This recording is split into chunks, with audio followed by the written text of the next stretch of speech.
Okay, good afternoon. We'll call the March Diversion Authority Planning Committee to order. The first order of business is call of the roll, and I believe Dawn is on the line. Yep. Mayor Mahoney.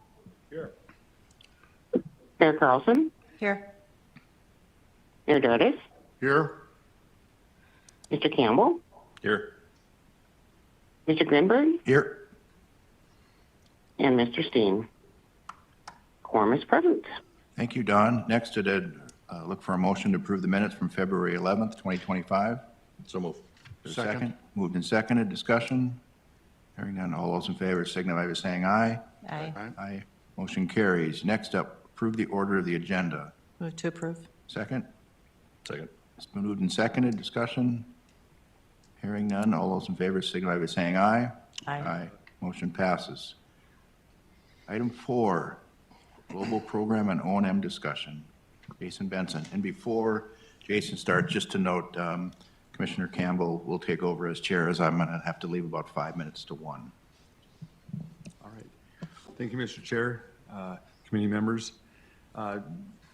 Just want to give an update on some of the activities as we move forward with our O&M process. So the team has already started what's called the SAMP, the Strategic Asset Management Plan, and evaluating a large number of components. You know, of course, we have to evaluate everything from, people, facilities, equipment, training, the O&M manuals, the turnover process, everything from the main components that we'll have to maintain right away as we get them turned over on the southern embankment, the inspection processes with the P3 contractor for the diversion channel for that 30-year O&M period, and then the transition after that. The in-town components, having discussions with City of Fargo, City of Moorhead, the counties. So all of that goes into, what we have to ultimately come to a conclusion with as we move from the construction phase of this project to the O&M phase. And of course, it's going to be multiple transitions. We know that there's some initial transitions that'll happen, have already happened with, the initial southern embankment component that was completed and turned over. So we're going to continue to have those elements turned over, things like mowing, determining what's going to be contracted out versus what do we buy equipment and hire people to do.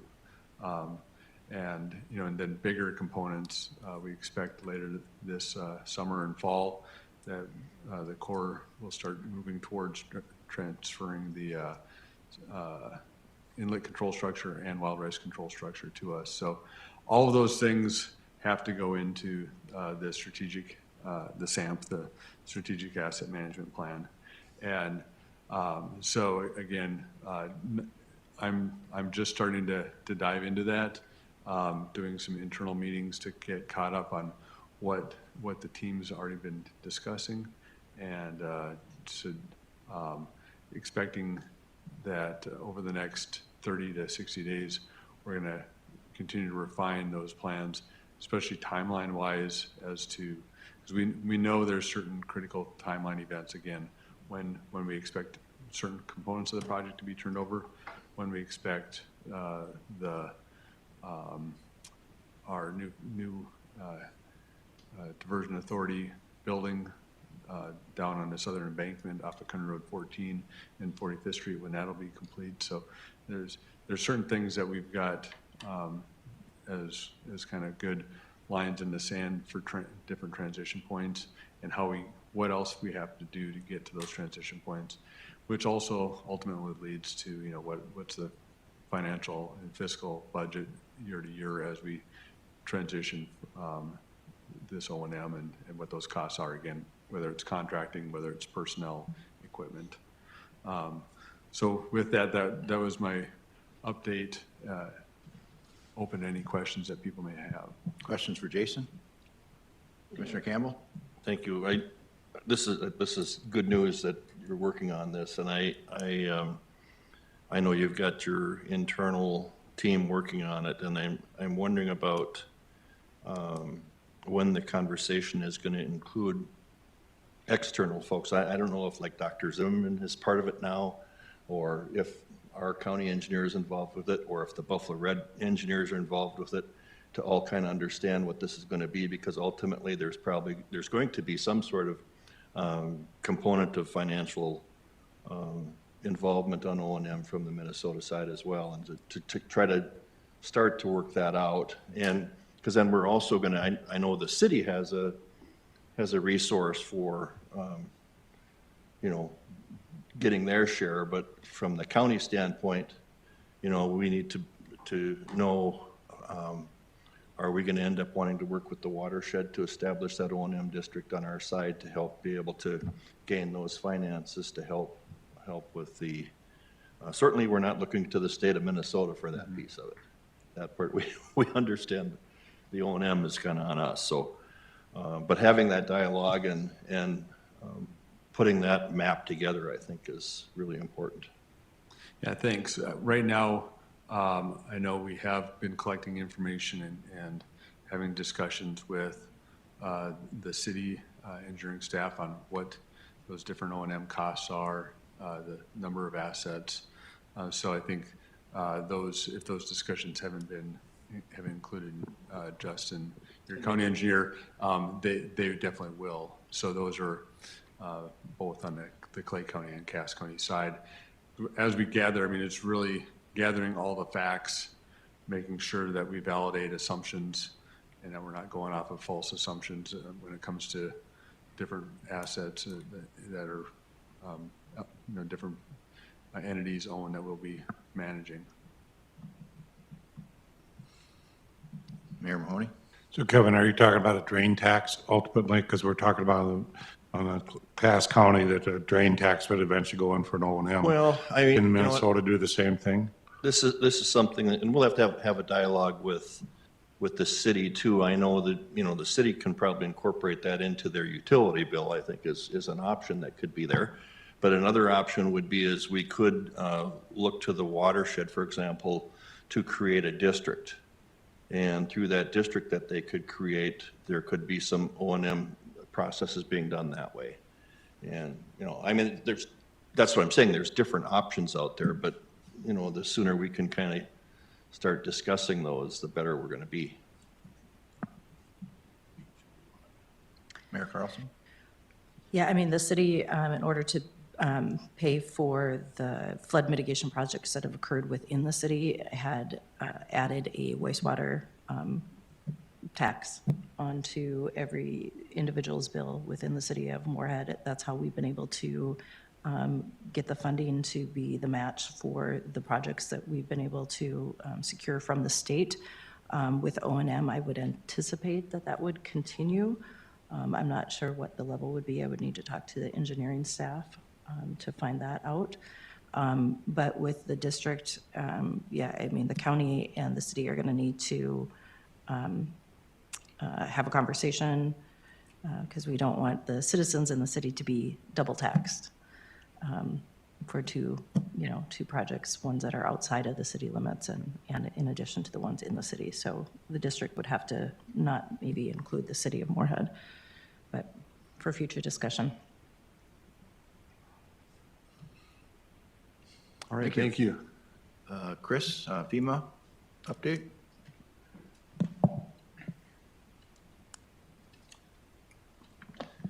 Yeah, thanks, Chair Grimberg, committee members. As you guys are probably aware, we did have our biannual meeting with our agency partners related to the floodplain remapping last week. We did have representatives from both states of North Dakota, Minnesota, and then our federal partners, the U.S. Army Corps of Engineers and FEMA in town as well. We had 2 days of pretty intense meetings, mostly technical stuff. Maybe just a couple things to highlight. You may hear a slightly different term being used related to the mapping process. FEMA has, and this is a little bit new to me too, but I'm getting myself up to speed on it. They have the typical, we hear the word LOMR used a lot, that's letter of map revision. They also have what they call a PMR process, a physical map revision. Probably a subtle nuance to us. It accomplishes the same goal inside FEMA. It's a little bit different of how they do their reviews. They've determined the best course of action for our project is to actually do a physical map revision, so you'll likely hear that term used more often now. Again, at the end of the day, it's an issuance of a new set of maps, which is what we would have had under either case. But just if you hear that term used, it's nothing crazy or anything way different. It's just two slightly different processes that FEMA uses, and with the scope and scale of our project, I think is really the most of what I heard that led them down that path, that there's so many map panels that need to be updated with a project of our size that their process to do the actual physical map revision made more sense. So you may hear that term used more, and like I said, we can fill you in more as time goes on any other subtleties, but according to what we heard from the federal reps, this is just actually a more efficient process for them, given the number of panels and things that have to be updated. And then, we spent most of our time talking about modeling, and I know there's an agenda item coming up on the board this month, so I just wanted to kind of highlight what we talked about and kind of what we're doing with the modeling to help advance schedules. As we looked at things, and I think we highlighted this a little bit after our last fall meeting, but confirmed it here this spring, the best course of action for us to keep things advancing is to advance the modeling, because that's the biggest lift on the project. So what our team right now is working on is advancing the modeling to get it to a point where we can submit that to our agency partners by later this year. And then they will take time throughout next year while we're actually finishing construction, doing the modeling. Typically that all would start post-construction. So I think as you look at the agenda item we have coming up this month later, and if you want to chat through that at all today, I think Jason and I are prepared to do that. But just to give you a highlight, we're advancing some work that we thought wasn't going to start until into 27. We're doing that work now to advance the schedule with FEMA. So we're asking to pull some of that funding from the 27 timeframe up into the current mode. And again, we talked about several different paths to accomplish the steady progress of this, and really advancing the modeling became the most critical factor for us. So that's why we're advancing that. So happy to answer any questions you have related to that. But those are kind of the two highlights of what we confirmed in the meeting, and there was lots of other technical discussions that I'm happy to go through with you guys, but I think those are probably the two main ones for me that I think is worth probably bringing to highlight back to you guys. So, and I know Commissioner Grimberg, you met with FEMA too, so if there's anything you wanted to highlight from our meeting with them, Mayor Mahoney, I guess you had met with them quick too that day, so if there's anything you guys have for questions or that I missed, just please let me know. Commissioner Campbell? Yeah, just a question going back to your, the physical map revision. Who sets the boundaries of what that's going to be? Is that at our request, or does FEMA set those boundaries? So that's an iterative process, as most are. We've started discussions with what those boundaries are. We obviously had boundaries that were set when we did the Clomer as well. We're starting from that point. We're then evaluating where the modeling has progressed to. Again, a lot of that is just a debate over kind of where the impacts of the project start to lessen. So we did have some discussions this past week about the tie-ins of the whole map revision boundary. That's still an ongoing discussion, but that will be an iterative process that we have back and forth with data that we produce through the modeling and working with the federal and state reps to determine the appropriate places to kind of cut off that map line between where we're making changes and where we're not. So, Thank you. Yeah, to piggyback on Chris's point, complimented, my thoughts, at least to FEMA, about fast-tracking some of this. A year ago, it was pretty much looked like a longer delay, not a delay, but a longer process. So that was encouraging. I had just returned from the National Association of Counties Legislative Conference, and there was a presentation on FEMA. And as I think we're all aware of, Washington, D.C. is an interesting environment right now with all the change. One of the items in a presentation was President Trump is forming a FEMA Review Advisory Council. And I shared with the FEMA lead that given the attention on this project as being the first in the nation, the Corps wants to make sure this is successful from a U.S. Army Corps perspective. Equally, we could have that as a premier model for FEMA as well. And so whatever we can do to continue to advocate on the uniqueness of this project and the success will strengthen FEMA's, stature, if I can use that word. Additionally, President Trump is asking to name a 21-member council, and later this week I'll be signing letters to our congressional delegation recommending Jason Benson serve and represent our region and our area as a member of that council. So it'll be interesting to see how that progresses. Mayor Carlson, did you have a question? I think. Your comments or questions for Chris? Are you aware of the correspondence that FEMA sent out last week to mayors and elected leaders? I don't know that I've seen that yet, Mayor. It's a 4-page.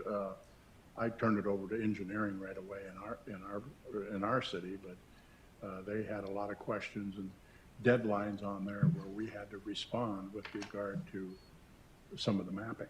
Okay. So. Now that may have been related to the Western could Cast, very because well there's a couple of things going on now. I know they did let us know last week that I believe the issue date or the notice date for the Western Cast floodplain update happened last week.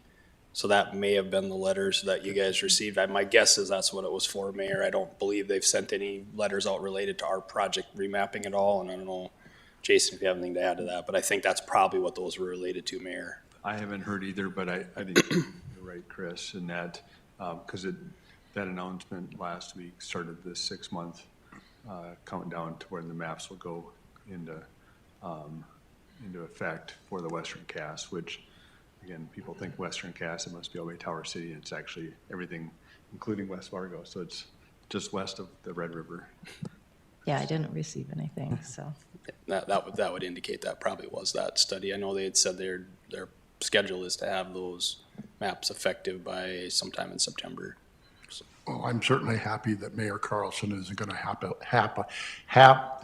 us on our mapping. Thank you, Mayor. Any other comments for Chris?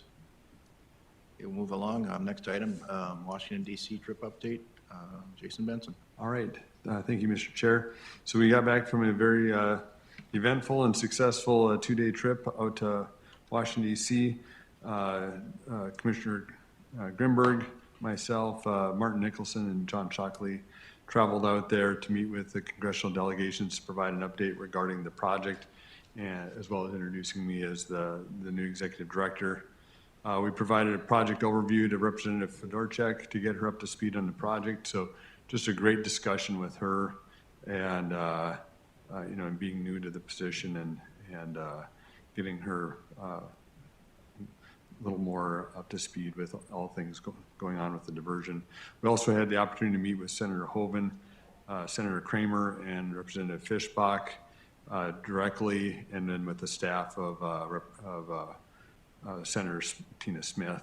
So really constructive legislative meetings with the congressional delegations, and again, providing where we're at, the amount of construction that's happened, as well as, the critical construction components that are going to happen in 2025 with a lot of the bridge work, the continued work on the Red River structure and other elements.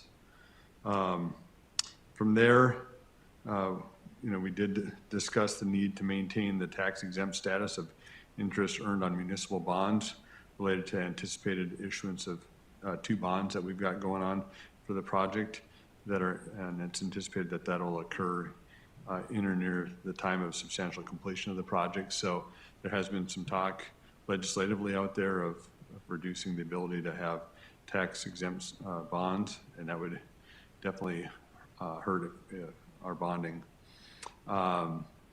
We discussed the project process of the Southern Embankment, everything with the federal funding, as well as what the Corps of Engineers is doing, and the fact that just over the last couple of months they've completed the final contracting and awarded and contracted all the components of the southern embankment. So we're really moving forward in a great process and progress with the southern embankment.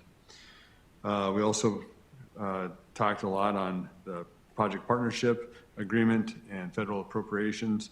Again, thanking them for the $750 million that has been appropriated. And then lastly, we did get over to the Pentagon to meet with Ms. Stacy Brown. She's the acting principal deputy of the Assistant Secretary of the Army for Civil Works. So there's several different assistant secretaries of the Army. The one for Civil Works is who the Corps of Engineers falls under, and these large projects like ours fall under. So we had a great meeting with her, discussed the status of the project. Again, thanked her for all the hard work that the Corps of Engineers has done on the project, as well as discussion on federal funding in the PPA. Again, just a great meeting, set of meetings. And then I'll end with, just timing wise, we got very fortunate. Tracy Sutton, who's a longtime staffer for Congress out in Washington, D.C. She had over 25 years of staff work. She worked for Congressman Pomeroy, Senator Conrad, and Senator Heitkamp. Very influential. So I think she worked between 15 and 20 years with those three on a lot of infrastructure projects, specifically water infrastructure projects in North Dakota. So we had the opportunity to be at her retirement event and thank her for all she had done for North Dakota and to support the citizens of North Dakota in her time working for the North Dakota delegations. So, Commissioner, if you have any other comments? Yeah, just to add, Jason and the team provided a small acrylic gift with an emblem, our emblem with a diversion, and presented that to her at her retirement party. And she was instrumental in a lot of the early work on this project on behalf of Senator Conrad. So, very well done. All right, well, that's my update. I don't know if anyone else has any other questions. Any questions?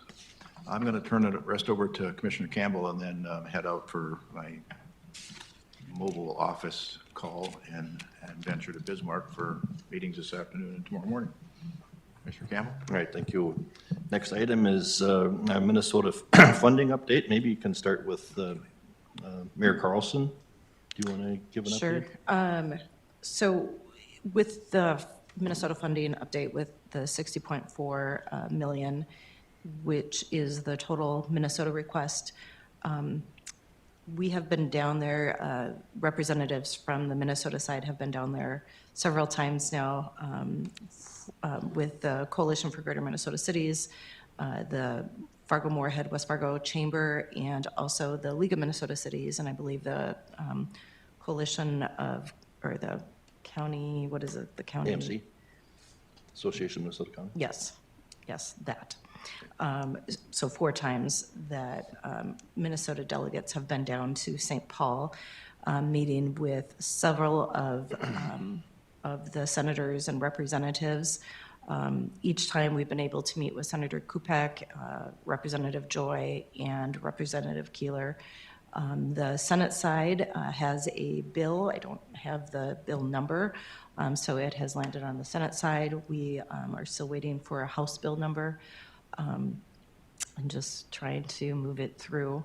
There have been conversations with the governor's office as well. Of course, the governor only put in $5 million in his initial budget for the entire state of Minnesota. And the funding, the budget forecast for Minnesota is not as much as we anticipated. So it's going to be a little bit of an uphill battle, but still hope that with our constant lobbying and explanation of that this really needs to be done sooner versus later so that the Minnesota projects are completed by the time the project is operational. Hopefully that will land well. Yeah, I might want to add to that from the county side of things. We've had both Commissioners Mojo and Krabenhoft really involved down in St. Paul, and they've made a number of trips there regarding this particular project and a couple other things we got going at the county level as well. But you know, I think we're seeing what's being said in St. Paul, and where their forecast isn't the prettiest time to be asking, but we continue to talk about the importance of this project and the amount of people that it really helps protect, and so we'll continue to do that. And while I'm on that, I might just give a little bit of an update too on some of the county projects that are going on right now in terms of trying to coordinate these with potential funding from the state of Minnesota. I know we've had conversations with Jason and with our county board, and really what was being requested was to try to delay any bid letting on certain things that we had on plans till after the legislative session. Some of those things the county can make those decisions on, and some are basically, those decisions need to be made by the watershed. So on this last Monday night, our county administrator, myself, and Commissioner Ebbinger did attend the Buffalo Red River watershed meeting, and we talked to them about how we're trying to correlate these projects along with timing for Minnesota funding, and on the more expensive Wolverton project, one of the positive things on that is they're not quite ready to go for bid anyway. They had hoped to go to bid this spring, but like some of other projects, when you're having to deal with the railroad and some of those other things, things get delayed. And so in discussions with them, they basically said that they're okay with these delays, and that the watershed engineer should be working with Jason Benson and Chris Bachigard and our county engineer as well, to be looking at mapping out these timelines going forward in the future. Jason was also kind enough to attend one of our highway tracking meetings where we did talk about some of these things with our county engineer, and I think there were some things that were expressed in that meeting to Jason that maybe the diversion staff was nowhere of, and that dealt with the timing of projects, and if you end up having two of these significant projects in the southern area, both end up being in the same year, it's going to create a significant detour on all of these people that we've asked to take their land from, and that just wouldn't be a good thing. So those are the types of things that I think we're all asking for cooperation and collaboration with, and I think we can do that. So, and I talked to Jason just before this meeting about one other thing, that we need to have somebody reach out with Comstock, and I think we'll be set then for, you know, at least till after the legislative session on when these projects will be done. And I don't have any more, if there's any questions of us.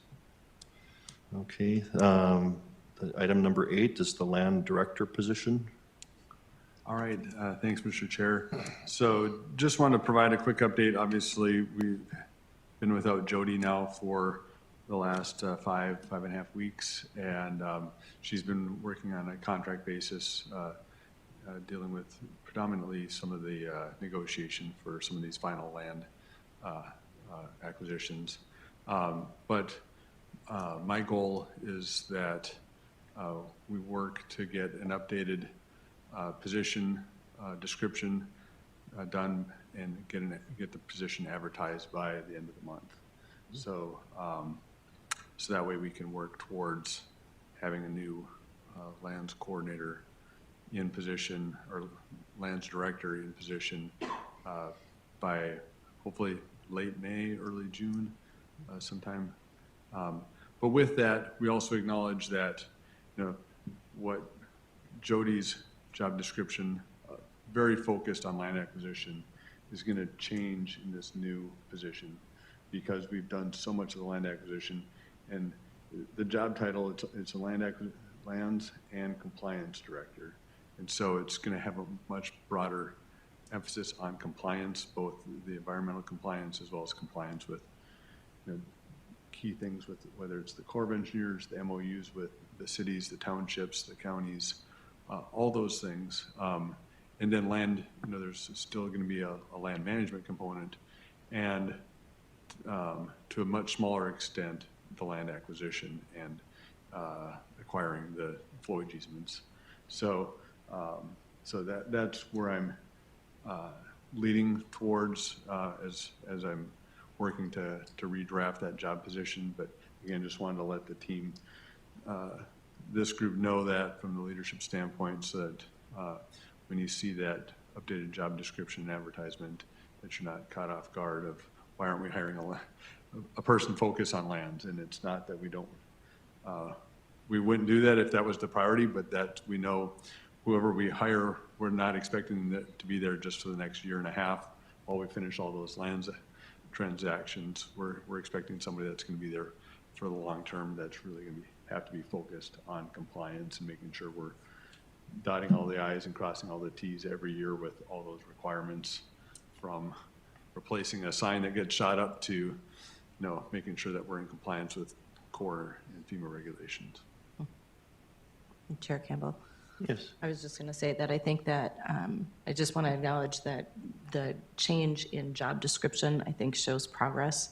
We knew that there was going to be a point in time where these positions would have to be transitioning over to more of a compliance of a position, and I think that that's very progressive and very forward-thinking and really smart to incorporate that into the job description. It can be kind of a pain to change it mid, right after somebody has started, after a year and a half, and we're so close to getting all of the flowage easements acquired, and I know the land has already been acquired for the channel, but we have to work on the southern embankment, and